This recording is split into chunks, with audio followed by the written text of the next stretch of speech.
পাওয়ার বিআই ক্যালকুলেশন। এখানে আমার কোয়ান্টিটি আছে এবং পাশে আমার বাই রেট এবং সেল রেট আছে। তো এটা হচ্ছে যে টোটাল বাইং প্রাইস কত, টোটাল সেলিং প্রাইস কত, এগুলো বের করব। ঠিক আছে, এই জন্য আমরা ইনসার্ট থেকে কলাম, একটা নিউ কলাম নিলাম। নেওয়ার পরে এখান থেকে আমার টোটাল কস্ট বের করলাম একটু ফর্মুলা দিয়ে। হ্যাঁ, ফর্মুলা কি, total cost equal to input quantity into product file থেকে বাইং প্রাইসটা নিলাম। ঠিক আছে, এবার হলো টোটাল সেল প্রাইস বের করব।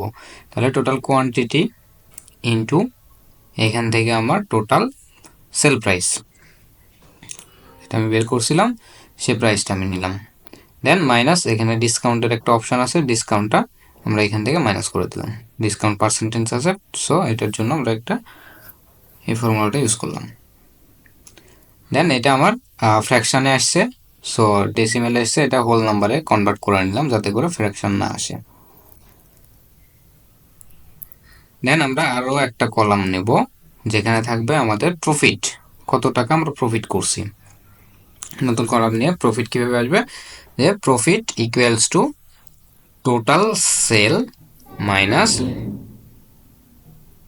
টোটাল কস্ট, আমার পারচেজ যে কস্ট ছিল সেই কস্টটা, তাহলে আমার টোটাল প্রফিট বের হয়ে গেল।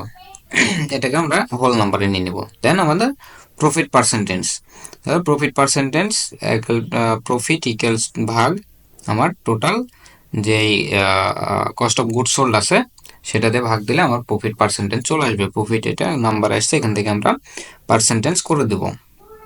এবং এখানে পার্সেন্টেজ করার পরে ডেসিমেল 2 আছে, এটাকে 0 করে দিলাম।